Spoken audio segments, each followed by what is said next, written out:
Выборы в региональный парламент Северной Осетии 10 сентября 2017 года стали, пожалуй, самыми резонансными в истории осетинского политического бэкграунда. В грязной, по словам ярких представителей остинской благосферы борьбе, правящая партия сумела, что называется, вырвать у своих коллег 46 мандатов. Патриотам России досталось 12 мандатов, справедливоросам 7, а аутсайдерами остинского голосования стала КПРФ, которая сможет завести в парламент лишь 5 своих представителей. ЛДПР, завоевавшая любовь избирателей во время предвыборной кампании, и вовсе осталась без парламентских прав. Партийцев не спасла даже харизма и бесстрашие их регионального лидера. Выборы в парламент 2017, по отзывам активных пользователей сети, стали самыми масштабными по количеству махинаций на избирательных участках. Многочисленные нарушения зафиксированы наблюдателями от различных партий на фото и видеоносителе. И вот как это выглядит. Вот смотрите. Вот вы куда хотите опустить столько стопок? Вот вас посмотрите. Это что такое?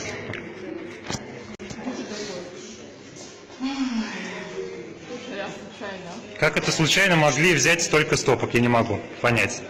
И вот там я тоже видел, по-моему, девушка тоже со стопкой. Вы член УИК.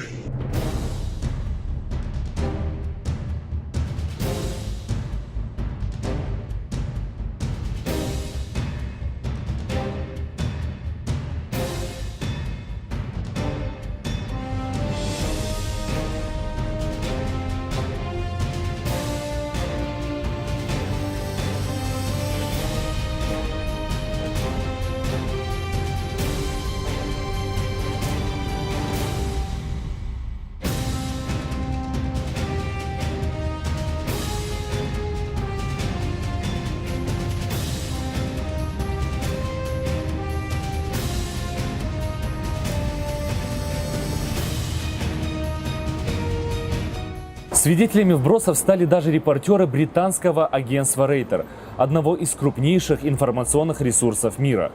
Опубликованный ими итоговый материал привлек к осетинским выборам внимание всего мирового сообщества. На избирательном участке номер 333 во Владикавказе 10 сентября во время единого дня голосования корреспонденты Рейтер насчитали лишь 256 пришедших избирателей. Когда на этом участке были подведены официальные результаты голосования, стало известно, что там проголосовали 1867 человек, то есть в 7 раз больше, чем видели репортеры. Члены избиркома на этом участке сказали, что их счет был правильным и никаких расхождений нет. Корреспонденты Рейтер сняли на видео и сфотографировали мужчину, который представился наблюдателем «Единой России». Он снова и снова подходил к избирательной урне и пропихивал сквозь щель пачки избирательных бюллетеней. Правящая партия отрицает, что вбросы проводились по ее распоряжению. А завершился день выборов еще одним громким скандалом. Точнее, банальной потасовкой, участниками которой стали силовики и представители партии «Патриоты России». Этим видео с нашей телекомпанией поделился свидетель неприятного инцидента, известный в республике блогер и политолог Алан Мамиев. Такие выборы я не видел еще никогда в своей жизни, понимаете, настолько, мне кажется, даже, можно сказать, по-хамски организованные и проведенные, ну да бог с ним. А вчера вот такая ситуация конкретно, о которой вы сейчас говорите, произошла в бывшем Дворце пионеров, он сейчас Дворец молодежи называется. Наблюдательница от партии патриотов позвонила, что делается незаконный вброс бюллетеней. Она эту пачку схватила и где-то там спряталась в одном из помещений. Ну и позвонила Арсену Фадзаеву. И в штабе я там был вместе с Замбулатом Тидеевым, он тоже кандидат в депутаты был от партии патриотов. И мы туда все вместе поехали. Там в это время уже было большое количество милиции и шел уже некий шум. Ну, Арсен Сулейманович начал пытаться как-то поговорить со своей наблюдательницей, его милиция не пускала никуда, и начались, так сказать, перепалки с сотрудниками милиции. В то время я уже не знаю, кто там был лично из сотрудников милиции, но товарищи были в звездах, там майоры, полковники, подполковники, то есть это были не рядовые, да, сотрудники. И начались какие-то с ними сначала словесные перепалки. Так как люди все горячие, Кавказ и так далее, тому и подобное, эти страсти начали накаляться. В какой-то момент даже кто-то там из людей в штатском вытащил пистолет. Количество любительских видеороликов с хамским поведением вбросчиков на избирательных участках просто зашкаливает. В интернет-пространстве они разлетаются как горячие пирожки. Однако председателя ЦИК Северной Осетии Жанну Маргоеву работа неравнодушных наблюдателей по всей видимости не впечатлила, а красноречивое видео и вовсе не убедило. Кто-то вброс совершает. Да, тоже я его сейчас продемонстрирую, если позволите, да, просто ну, как задание. Ну, то, что я здесь вижу, то мне, конечно, непонятно.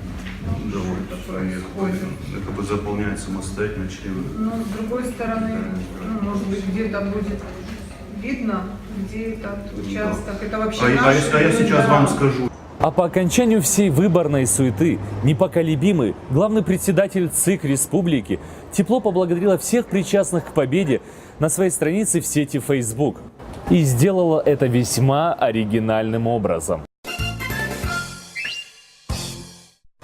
Ну и вишенкой на торте политических скандалов стал волевой поступок патриотки Маргариты Куловой, которая прошла в новый парламент под вторым номером от партии «Патриоты России». Одна из ярких региональных политиков не примирилась с фальсификацией выборных результатов и в знак протеста вышла из партийных списков. А подвести итоги горячей поствыборной недели мы хотим с соцопроса. Верят ли люди результатам состоявшихся выборов? Пусть расскажут сами. Нет, не верю. Очень тяжелый вопрос. 50 на 50. Ну почему нет? Почему нет? Нет. Хотелось бы верить, но верится с трудом. Нет, не верю. К сожалению, нет. Лично я никогда не верю. И ни разу не... Когда мне было 18 лет, только тогда пошла. Нет, не верю. Этот фарс прекратить надо, Ёлка. Это фарс. И взрослые люди в это не играют. Единственное, что обидно, что вот Кулова ушла. Вот это за нее больно.